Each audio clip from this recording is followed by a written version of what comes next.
babies, and welcome back to my channel. So for today's video, obviously, para tayong mag-teacher-teacheran dito ng Very Light.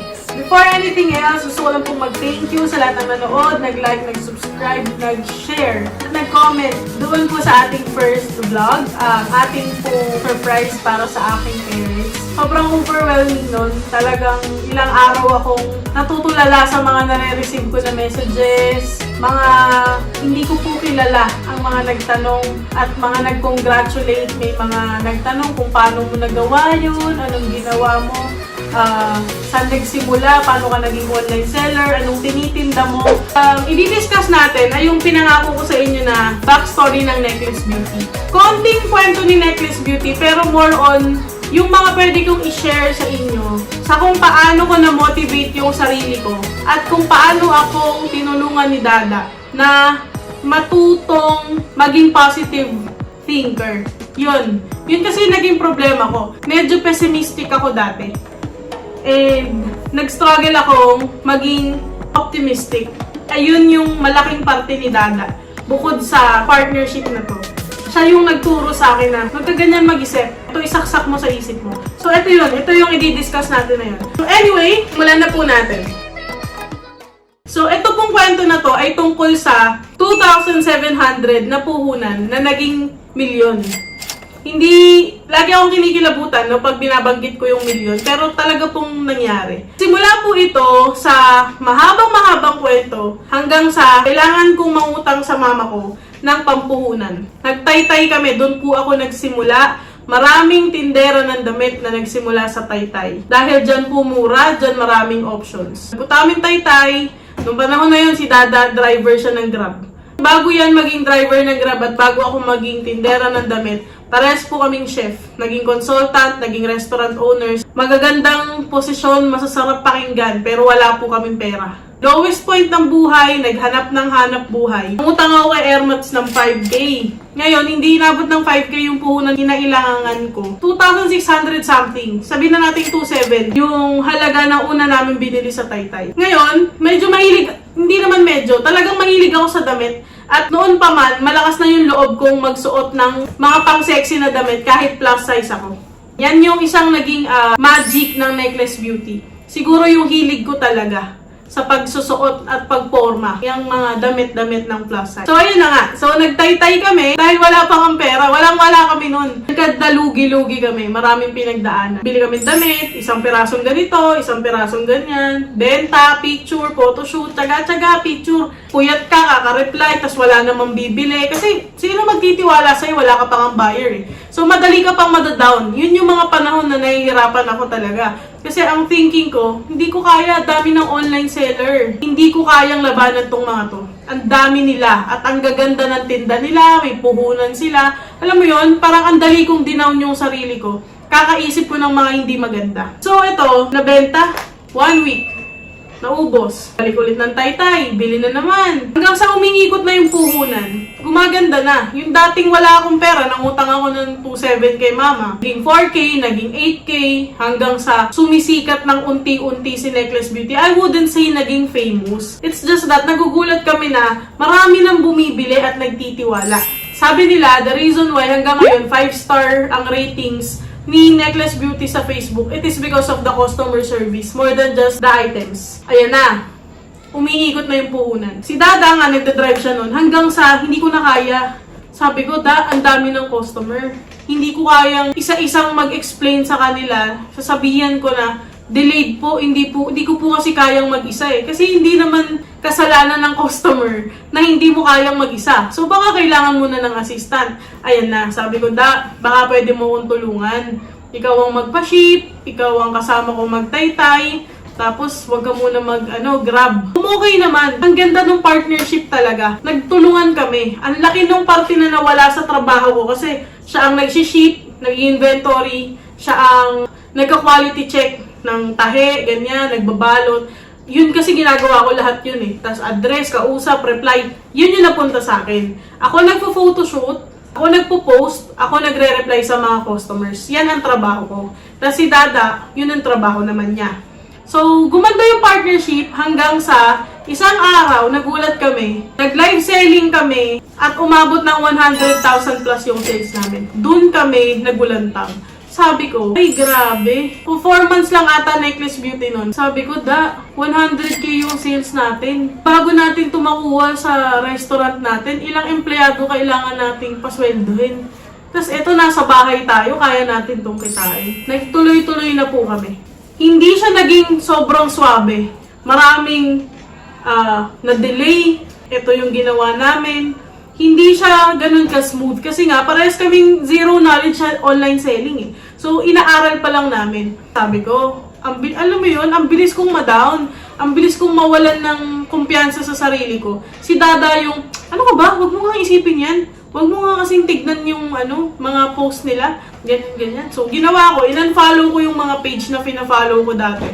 Para hindi ko maramdaman na kaya-kaya nila akong talunin, baka kunin nila yung mga customer ko, ganito, ganyan. Lahat ng pwedeng magpasira ng isip ko, tinanggal ko. Isip kami ngayon ni Dada. Sabi namin, dapat meron tayong original item, something unique. So, nag-start kaming mag-isip. Feeling namin kami lang ang meron ng crop top na yun. Tube siya, ganyan-ganyan. Yung pala, dami ring meron. Nagkaroon kami ng idea na kami lang ang meron. And I am so proud to say that idea namin ni Dada na kami ang unang-unang nagkaroon sa Pilipinas, first in the Philippines, original plus size brand ng plus size belt. Philippines. Nag-iisa po, unang-una. Curves and Core by Necklace Beauty. Yon yung isa sa nagpa-boom kay Necklace Beauty. 1 year po namin yun pinag-ipunan. At sumugal po kami dun. Hindi biro, daang libo, daang libo ang kailangang ilabas. Nung nakakaipon na kami at nung time na yun, pandemic na po yun. Ang plano po yun, i-release bago pa magkaroon ng mga ECQ. Yun yung part na i-release natin ng ganitong buwan. Kaso nga, umabot sa time na quarantine na noong mga panahon na yun. Pero hindi kami nagpapigil. Sabi ko, sige, laban natin to. Yun yung isa na pwede kong i-share sa inyo na you need to think of something unique. Hindi pwedeng, ay, siya, naging milyonaryo siya doon. Gayan ko yun, baka maging milyonaryo din ako. Pwede naman. Pero kailangan, ang thinking mo, yung item na ibebenta mo ay isang bagay na gusto mo din. Kasi kung ikaw mismo hindi ka bibili nun, paano mong i-market yun? Kung hindi ka willing bumili ng sarili mong item. Kasi ako, ang lagi kong iniisip, bebenta ko to kung ako mismo willing akong bumili ng item na to at gagamitin ko. Yun lagi ang standards ko. So kung gusto ko siya at bibilhin ko siya sa ibang tindahan, edi okay, bebenta ko siya. Kasi pasok siya sa standards ko. Yun yung lagi namin ginagamit na standards. Dahil nga maarte ako sa damit at maarte ako sa quality, yun siguro yung isa sa naging puhunan po ng Necklace Beauty. Yung maarte ka sa mga bagay na ibebenta mo. Hindi lang dahil maarte ka lang. Ang tawag doon, quality over quantity. Magbenta ka ng kahit konti lang pero maganda. Kaysa ang daming bumili pero hindi na uulit.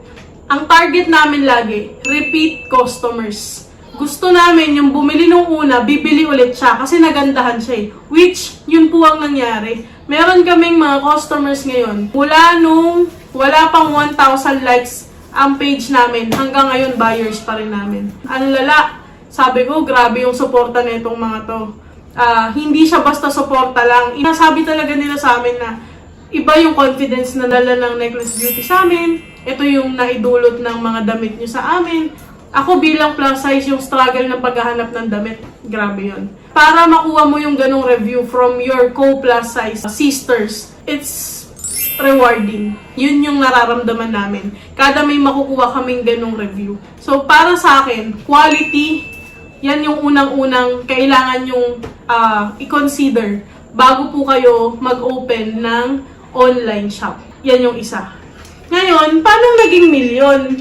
Nagtitinda lang kayo ng damit. Naman kung milyon, ganun ba karami yung buyers nyo? Hindi po. Hindi kami kumita ng 1 milyon dahil lang nagtitinda kami ng damit. Ang thinking namin ni Dada, para maging milyonaryo tayo, dapat hindi tayo pumayag na dito lang tayo. So, from nagtitinda at kumukuha ng supply sa Taytay, hanggang sa nag-isip ng sariling item, nag-flop, Nag-isip ulit ng item, yung belt, sumikat, maraming bumili, nag-ROI, gumanda, bumalik ang puhunan, kumita, na doble, na triple. Eto na, sabi ko, mukhang kailangan na natin mag-upgrade. Dapat laging nag-i-innovate. Hanggang sa, proud to say, na kung yung 2,700 pesos naging milyon, it's not just because nagtitinda kami ng kung ano yung tinda namin nung unang araw namin. Hanggang sa pangalawang taon yun pa din. Hindi. Hindi pwedeng laging paulit-ulit. Ang amin pong isang source of income ay dahil pinangarap namin ni Dadang maging importer. Naging import na po kami ng items namin at naging supplier na po kami. Hindi na kami retailer, supplier na po kami. Meron na po kaming resellers, meron na po mga kumikita galing sa supplies namin. Kami mismo, nagre-retail kami ng mga items. May mga exclusive para sa Necklace Beauty. Meron namang mga items na binibigay namin sa resellers lang talaga. Siguro, ang thinking kasi namin noong mga panahon na yun, gusto namin paangat ng paangat. Dahil nakita namin kung ano yung buhay nung walang-wala eh. Nakita namin at naramdaman namin yung nagkaroon ka ng ganitong karaming pera hanggang sa nag-zero ka. Ngayon na umaangat ka ulit, alagaan mo na. Inalagaan namin siya. Sabi ko sa inyo, natutulog kami sa stock room or yung kwarto namin mismo stock room na. Bago pa kami nagkaroon ng ganitong opisina na sarili, na nakahiwalay talaga.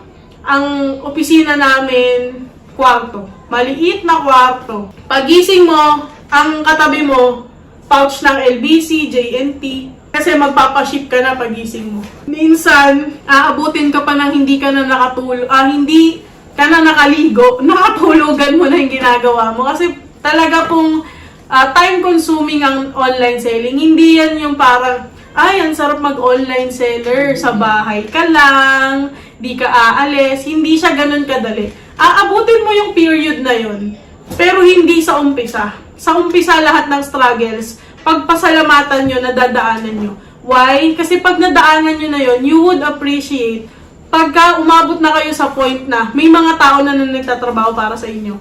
Dahil kailangan nyo na ng additional manpower. Yun na yung kumuha na kami ng assistants, meron na kaming mga on-call na nagtitiklop, na tinutulungan kaming magbilang, mag-inventory. Yun yung mga bagay na pagpapasalamatan nyo na dati ako lang nagtitiklop, dati ako lang nagsusulat, nagbibilang. Ngayon, marami na kami kasi kailangan na. Yun siguro yung point na sabi namin ni Dada. Kaya natin mula sa zero tas naging ganito So, kaya pa nating umangat ng umangat. Tinaasan namin yung pangarap namin. Pero, kasabay ng pagtaas ng pangarap mo, ay yung pagdami din ng mga responsibilidad mo. At hindi naging madali lahat yun. Pero, dahil nga, nagtutulungan kami. Kumbaga, kung nakita nyo na sa Facebook yung picture ng dinidiligan ng dalawa silang nagdidiligan ng ulo, tas tumutubo yung halaman. Ganun yung ginagawa namin. Imbis na we drain each other, ang ginagawa namin, we allow each other to grow. Or, we grow together. Maraming hindi pagkakaintindihan. Maraming desisyon na hindi siya okay, or desisyon niya na ayaw ko. Pero, ang laging ending is, ano ba yung best?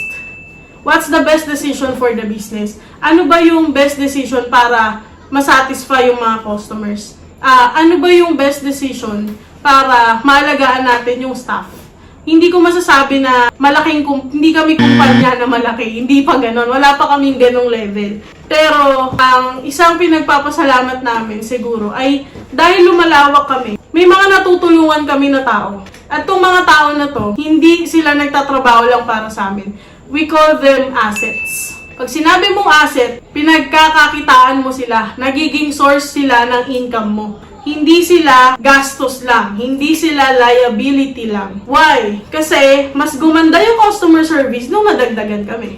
Dati, ang thinking ko, kung tayo kumuha ng tao, mababawasan yung kita natin. Baka hindi natin kayanin itong gastos na to, ganito, ganyan. Sabi niya, hindi. Kakayanin na magpasweldo. Kinakabahan talaga ako. Kasi ako po ay medyo hindi ko siya kayang i-go kung hindi ako sigurado na kaya kong buhayin at pasweldohan yung tao na kukunin namin. Ganun yung thinking ko. Kasi nga talagang minsan aatakihin ka ng pagiging negative thinker mo na, naku, di ko kayang pasweldohin yan. Naku, ginto. Ay, naku, yung ganun. Pero hindi. Gumanda po, nadagdagan yung team, lumawak, nagkaroon pa kami ng sariling courier, yung iba po galing sa family ko, yung iba galing sa friends namin. And I am so thankful kasi, imagine from zero to hero. Ganun yung nangyari. And, konting flex lang. Ito po ay hindi pagyayabang. Ito po ay isang achievement na hindi namin inakala na kayang gawin ng Necklace Beauty na galing sa zero. Umabot pa sa point na 100,000 yung kaya naming i-donate na pera na hindi kami nagigilty na parang nagsisisi na, pucha naman, 100,000 na yun, dinonate pa natin, atin na lang sana. Sa sobrang umapaw yung blessings, hindi rin namin alam kung saan nanggaling yung eagerness na, sige, tulong tayo. Kasi dati wala tayo eh. Sige, tulong tayo kasi parang sabi ni Lord, na sobra ka sa blessing, share mo. Yun po yung mga bagay na pinagpapasalamat namin para maging daan kami ng tulong. Ay, iba.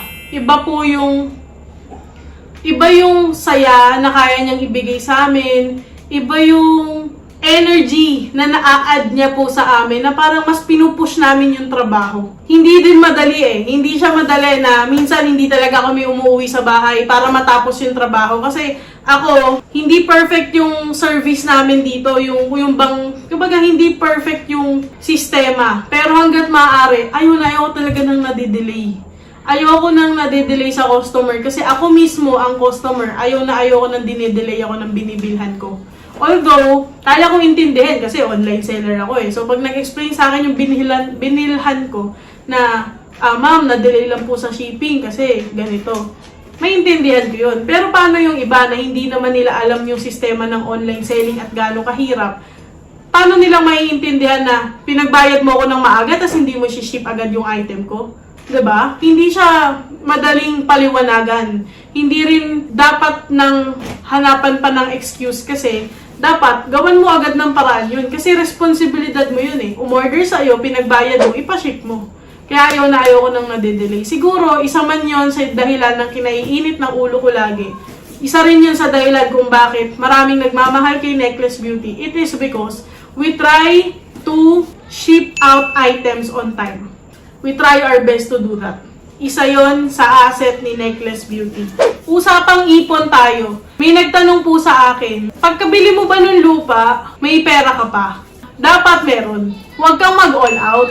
Kasi lupa pa lang yun eh. Magpapatayo ka pa ng bahay, nagpapaikot ka ng negosyo. So kung 1,000,000 yung halaga ng lupa at may 1,000,000 ka, huwag ka munang bibili ng lupa. Mazizero ka. Imagine, paano pagka hindi nag-survive yung negosyo mo for 1 month.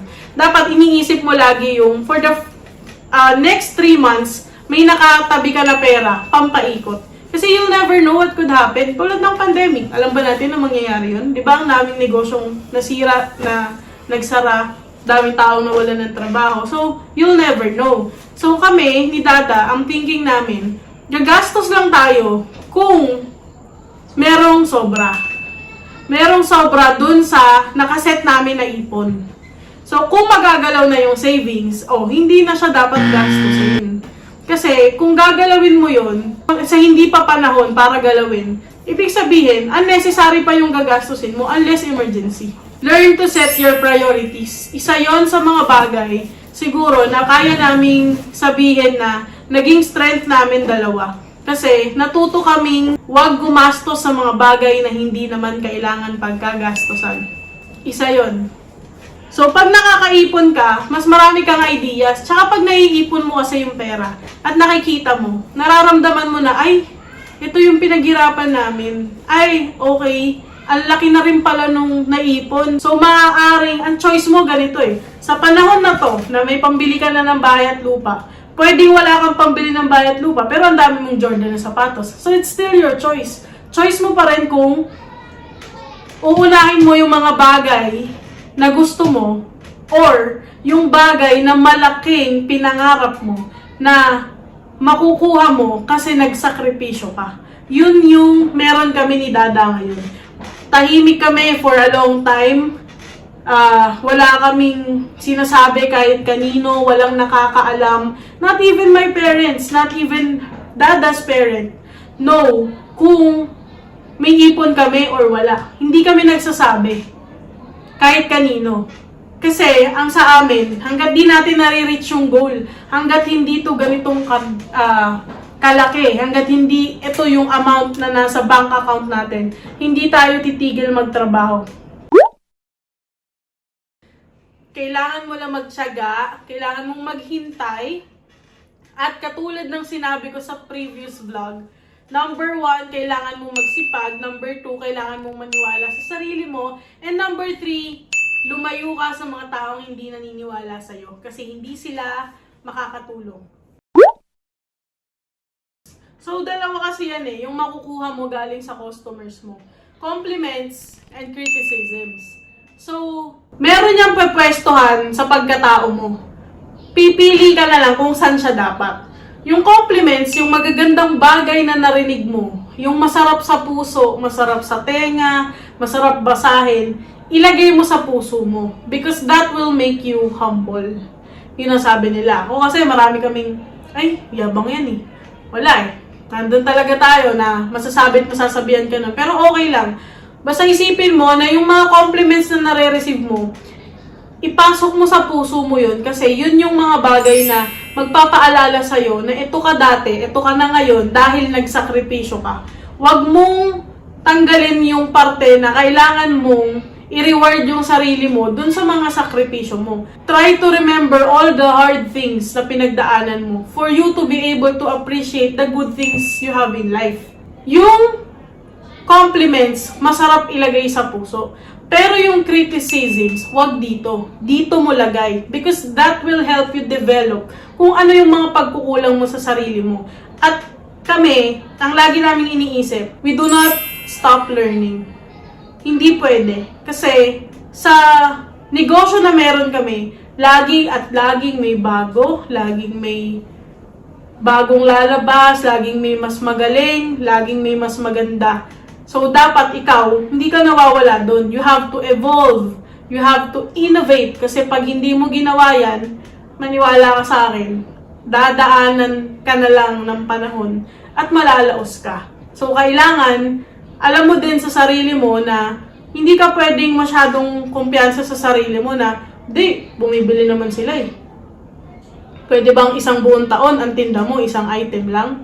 Hindi Kasi lagi silang mananawa. Pag nagsawa sila, hanap sila ng bago. So, kung wala kang i-offer na bago, hahanap sila sa iba. So, it's your choice kung gusto mo ba silang magstay or gusto mong mag-offer ng bago kasi gusto mo na bumalik sa'yo yung mga customers mo. The other way around, pag ang criticism nilagay mo sa puso mo, yari ka.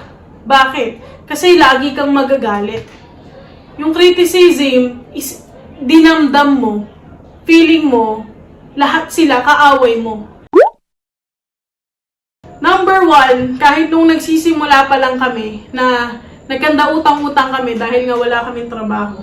Isa sa pinramis namin sa isa't isa, pagka tayo kumikita na, wala tayong bibili na kahit ano hanggat may utang tayo. So what we did, ang priority namin that time, nung gumaganda na yung negosyo is, bayaran lahat ng utang.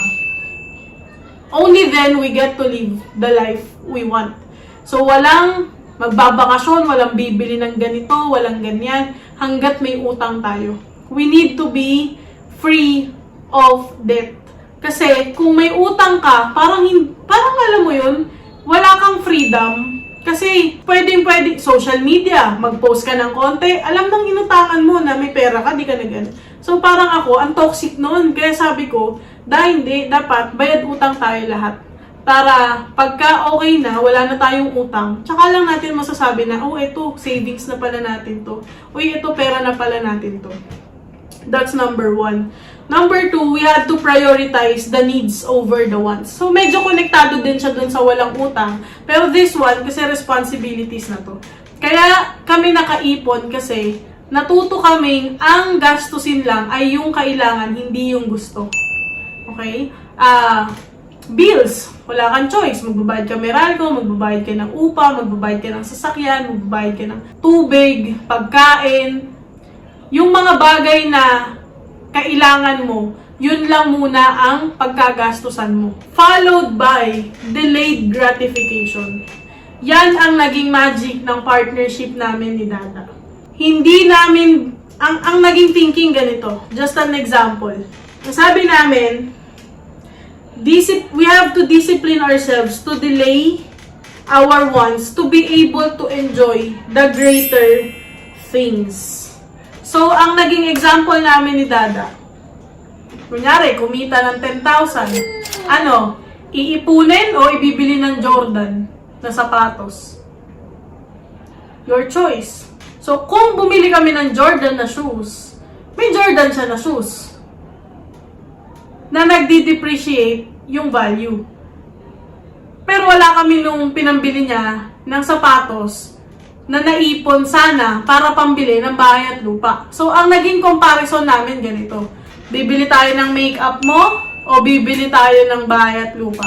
Bibili tayo ng Jordan shoes o bibili ng bahay at lupa?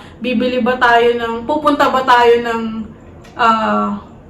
Boracay o bibili tayo ng bahay at lupa? Pupunta ba tayo sa ganito, gagastusin ba natin to, or bibili tayo ng bahay at lupa? So, ang thinking namin doon, kaya namin gusto ng bahay at lupa because that's one of our dreams. So, kailangan namin i-delay yung mga bagay na hindi ganun kakailangan para sa isang bagay na pinangarap namin magkaroon. So, dun na nga yung unti-unting nare-reach yung, grabe, ito yung sinakripisyo natin. Hindi tayo bumili ng ganito, di ba? Pero ito na tayo ngayon. Bibili na tayo ng lupa na pagtatayuan ng dream house natin. Bakit tayo umabot doon? Kasi nga, nag-delay kami ng mga bagay na gusto namin noon na hindi naman kailangan. If you are a new online seller or magbubukas ka pa lang ng online shop, matagal ka ng online shop, or mas matagal ka pa sa amin kasi kami magto 2 years pa lang kami. Ito, cliche na siguro to, pero totoo to eh. Customer service ang number 1 na dapat mong alagaan. Alagaan mo yung customers mo, aalagaan ka rin ng mga customers mo. Babalik at babalik sila sa'yo kasi alam nila na bukod sa product, yung service mo, yung ino-offer mo sa kanila. So kung maaalagaan mo sila ng maayos, believe me, babalik at babalik sa yung mga customers mo. So, wag kang magpapabaya pagdating sa customer service. So, anong basis namin or ano yung naging inspirasyon namin sa customer service na ino-offer namin sa mga customers namin? Ang naging inspirasyon namin sa level of customer service na ino-offer po namin sa Necklace Beauty ay galing or narinig namin to sa boss namin dati. Boss namin ni Dada yun, nung empleyado pa kami. Sabi niya, lahat ng papasok sa restaurants na to, ang turing mo sa kanya dapat presidente. Kasi kung nalaman mo na si President Duterte ang nag-dine-in sa'yo, gano'n mo ka-special gagawin yung order niya. So, ang thinking mo dapat, lahat ng papasok sa restaurant, presidente. Kasi, special lahat ng isi-serve mo sa kanila. Hindi dapat, yung nagtitinda ng fishball sa labas eh. Kahit wag mo na masyadong sarapan, hindi pwede yun. Ang tinuro niya sa amin, lahat ng nakaupo, lahat ng o-order. Ang thinking mo dapat, yan ang presidente natin. So, tumatak sa akin yun. Sabi ko, lahat ng kausap naming customer, doktor, marami kaming customer na doktor, abogado, meron din kaming mga customer, believe it or not, hindi namin maintindihan yung chat. Anong term? Jejemon yung pagkaka-chat. Pero maayos namin silang nire-replyan. Bakit? Because they deserve fair treatment. Bibili man yan o hindi, bumili man yan ng halagang 10,000 damit o 300 pesos na damit, fair treatment. Pinaship mo ng maaga yung maraming order, paship mo rin ng maaga yung isa lang ang order. Bakit? Kasi customer mo yan eh. Yun dapat yung laging priority. Customer service. One unsolicited advice. It is bad or it is wrong to take advantage of things. Pero meron akong isang ituturo sa inyo that you should take advantage of. Take advantage of you being young. Yung edad mo, advantage yan talaga. So, you have to take advantage na bata ka pa, fresh ideas, energy, marami. Kaya mo yung trabaho kasi hindi ka madaling mapagod. Hindi mo dapat isipin na bata ka pa kaya i-enjoy mo yung buhay mo. Baliktarin mo. Habang bata ka, magtrabaho ka para pagtanda mo, ma-enjoy mo yung buhay mo. So, kung ganun na yung mindset mo, dahil ganun yung mindset namin, baka sakali na parehas tayo ng path. Because we are trying to reach the goal na pagdating namin ng 40s, we will enjoy life. I'm 26 now, Dada is 29. Kailangan namin magtrabaho, magsipag, kasi dadating yung time na hindi mo na kaya yung mga tatrabahuin na ganun. And, wag mong hintayin na ngayong bata ka, saya-saya, walwal, enjoy, yes. Pero pagtanda mo, wala nga. O dito tayo sa enjoy tayo pagtanda natin. Walwal tayo pagtanda natin. Or travel. Yun yung mga goals na nasa isip mo. Then, dapat ibahin mo yung takbo ng buhay mo. Baliktarin mo. Doon tayo sa, ulitin ko, habang bata ka, magtrabaho ka. Habang bata ka, take advantage of your energy para pagtanda mo, you get to enjoy the life that you always dream of. So, I hope may natutunan kayo from this vlog. Lalo sa mga magbubukas pa lang ng online shops nila at sa mga future online sellers. Hoping na meron kahit paano kayong naibaon from this vlog. So again, this is your go-getter, big dreamer, Denise Yabut, and I will see you on the next vlog. Bye!